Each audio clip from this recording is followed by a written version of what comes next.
നമുക്ക് 6ാം ക്ലാസ്സിൻ്റെ പ്രധാനപ്പെട്ട ഒരു പ്രോബ്ലമാണ്. അതായത് ഡിഗ്രി മെഷർ കൊടുത്തിരുന്നാൽ അതെങ്ങനെ ഫ്രാക്ഷനിലേക്ക് മാറ്റും. സർക്കിളിൻ്റെ ഡിഗ്രി മെഷർ കൊടുത്തിരുന്നാൽ എങ്ങനെ അത് ഫ്രാക്ഷനിലേക്ക് മാറ്റും.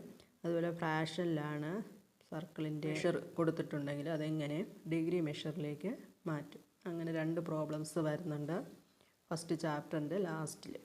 നമുക്കന്ന് ചെയ്ത് നോക്കിയാലോ. നോക്കൂ, 45 ഡിവൈഡ് ബൈ 360. നമുക്കിതെങ്ങനെ ചെയ്യാം? ഇത് 5ൻ്റെ ടേബിളിൽ കിട്ടും അല്ലേ? 5ൻ്റെ ടേബിളിൽ 9 ടൈംസ് 360, 5ൻ്റെ ടേബിളിൽ 72 ടൈംസ്. അപ്പം 9/72. ഇനിയും ചെറുതാക്കുമല്ലോ. ഇതിന് 3യുടെ ടേബിളിൽ പോകും. 3 എത്ര പ്രാവശ്യം? 3 ടൈംസ് പോകും. 72ൽ 3 24 ടൈംസ്. അപ്പോൾ 3/24. ഇനി ഇത് ചെറുതാക്കിക്കൂടെ? 3 കൊണ്ട് ചെയ്യാം. 3ൽ 1 ടൈംസ്, 3 24ൽ 8 ടൈംസ്. That means 1/8. അതായത് 45 ഡിഗ്രി ഡിവൈഡ് ബൈ 360 ഡിഗ്രി എന്ന് പറയുന്നത് ആ സർക്കിളിൻ്റെ 1/8 പോർഷനാണ്. എന്ന് വെച്ചാൽ ആ സർക്കിള് 8 ഈക്വൽ പാർട്സായിട്ട് ഡിവൈഡ് ചെയ്തിട്ടുണ്ട്. അതിൽ ഒരു പാർട്സിൻ്റെ ഡിഗ്രി മെഷർ എന്ന് പറയുന്നത് 45 ഡിഗ്രിയാണ് എന്നാണ് ഇതിൻ്റെ അർത്ഥം. മനസ്സിലായല്ലോ? ഇങ്ങനൊരു ഫിഗർ വരയ്ക്കുക. അങ്ങനെ 8 ഈക്വൽ പാർട്സായിട്ട് ഡിവൈഡ് ചെയ്യുക. ഒരു ആംഗിൾ എന്ന് പറയുന്നത് 45 ഡിഗ്രി.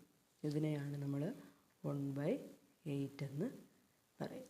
ഓക്കെ, അതിലെ 72ൽ 2 36 ടൈംസ് ഉണ്ട്.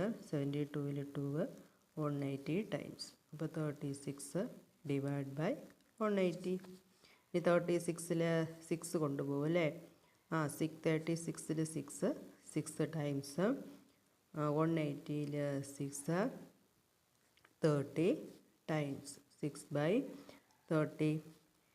ഇനി നോക്കൂ, 3 കൊണ്ടുപോകും അല്ലേ?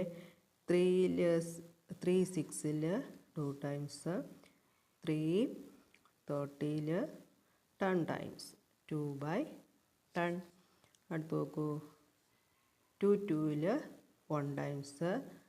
10ൽ 2 5 ടൈംസ്. 1/5. ഇതിൻ്റെ അർത്ഥം എന്താണ്? 5 ഈക്വൽ പാർട്സായിട്ട് സർക്കിളിനെ ഡിവൈഡ് ചെയ്തിട്ടുണ്ട്. അതിൽ ഒരു സർക്കിളിൻ്റെ മെഷർ 72 ഡിഗ്രി. ഒന്നത് സർക്കിളിൽ ഈ രീതിക്ക് കിട്ടും. ഇനി ഫ്രാക്ഷൻ എങ്ങനെ ഡിഗ്രി മെഷറിലേക്ക് മാറ്റാമെന്ന് നോക്കാം. ഒരു പ്രോബ്ലം ഞാൻ ഇട്ടിരുന്നു, അത് കണ്ടു കാണുമെന്ന് കരുതുന്നു. 4/15. അതായത് സർക്കിളിനെ 15 ഭാഗമായി ഡിവൈഡ് ചെയ്തിട്ടുണ്ട്. എങ്കിൽ അതിൻ്റെ 4 ഭാഗങ്ങൾ കൂടിച്ചേരുമ്പോൾ എത്ര മെഷറാണ് നമുക്ക് കിട്ടുന്നത് എന്നാണ് ഇതിൻ്റെ അർത്ഥം. നോക്കൂ, കഴിഞ്ഞ ക്ലാസ്സിൽ പറഞ്ഞു തന്നു. അപ്പോൾ ഇതെന്ന് പറയുന്നത് 15ൽ 4 എന്ന് പറഞ്ഞു കഴിഞ്ഞാൽ സർക്കിളിനെ 15 ഈക്വൽ പാർട്ടായിട്ട് ഡിവൈഡ് ചെയ്തിട്ടുണ്ട്. അതിൽ 4 ഭാഗം എത്ര? അപ്പോൾ ഈ 15 എന്ന് പറയുന്നത് എന്തിന് ഈക്വലാണ്? 360, 360 ഡിഗ്രിക്ക് ഈക്വലാണ്. 15 എന്ന് പറയുന്നത് 360 ഡിഗ്രിക്ക് ഈക്വലാണ്. എങ്കിൽ ഇതിൻ്റെ ഒരു ഭാഗം കണ്ടുപിടിക്കാൻ, 360യുടെ 15ൽ ഭാഗം കണ്ടുപിടിക്കാൻ എന്ത് ചെയ്താൽ മതി? 360 ഡിവൈഡ് ബൈ 15. 360 divide by 15. 15 50ൽ 1 ടൈംസ്.